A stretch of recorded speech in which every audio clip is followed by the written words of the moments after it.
Hey guys, welcome to Cooking with Claudia. Today I'm going to show you how to make this delicious one-pan roasted garlic chicken and potatoes. This is a comforting dish that is so delicious and very easy to put together.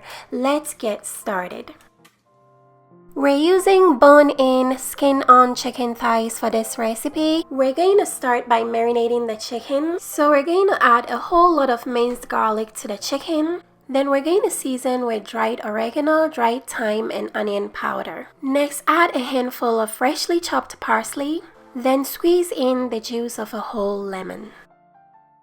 Add some olive oil, then season with salt and black pepper to taste. Mix everything together very well. Once mixed in, cover with a saran wrap. Then let the chicken marinate for 2 to 4 hours to soak in all those delicious flavors. You can also let it marinate overnight if you have the time. While the chicken is marinating, we're going to cut up some potatoes. We're using gold potatoes. Cut each potato into bite-sized pieces, just like these.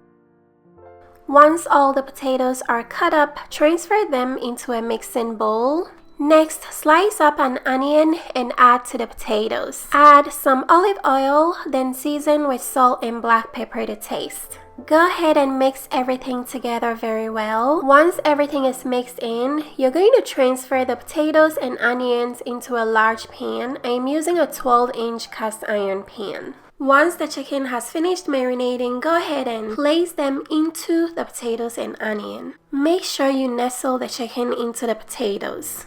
Once everything is assembled, we're going to add some slices of butter on top of each chicken. The butter is going to melt into the chicken and crisp up the outside. Make sure your oven has been preheated to 425 degrees Fahrenheit. Place the chicken and potatoes into the oven to roast for an hour and 15 minutes.